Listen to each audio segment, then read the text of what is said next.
Boeing CEO Dennis Muhlenberg beginning 2 days of testimony before U.S. lawmakers with an apology to the families of those killed in the crashes of two of the company's 737 MAX planes. We are sorry, deeply and truly sorry. As a husband and father myself, I'm heartbroken by your losses. Seated behind him, some of the victims' relatives holding photos of their loved ones. Muhlenberg's appearance coming exactly 1 year after the Lion Air crash that killed 189 people. A ceremony marking the somber anniversary held Tuesday along the Java Sea, where the Indonesian airline flight went down. 5 months after the Lion Air crash, a second 737 went down, killing all 157 people on board, leading to the grounding of the 737 worldwide, including here in Canada, and to a crisis for the world's biggest plane maker.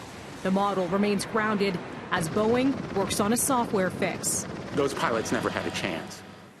These loved ones never had a chance. They were in flying coffins as a result of Boeing deciding that it was going to conceal MCAS from the pilots. Muhlenberg acknowledged errors in failing to give pilots more information on the 737's stall prevention system known as MCAS, linked to the two deadly crashes. It overrides what the pilot does, and it pushes the nose right back down again. And he was grilled by senators on delays in turning over internal messages that described erratic behavior of the software. The men and women who are gathered here with the photos of your loved ones, 346 people are dead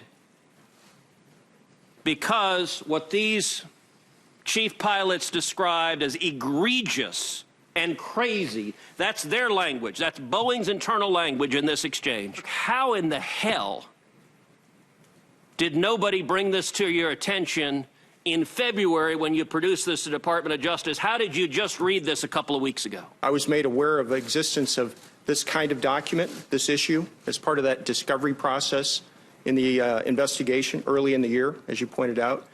At that point, I counted on my counsel to handle that appropriately. How did you not in February set out a 9-alarm fire to say, we need to figure out exactly what happened, not after all the hearings, not after the pressure, but because 346 people have died and we don't want another person to die? Reuters describing Tuesday's hearing as representing Boeing's broadest acceptance yet of responsibility that it made mistakes. Boeing CEO back before Congress on Wednesday.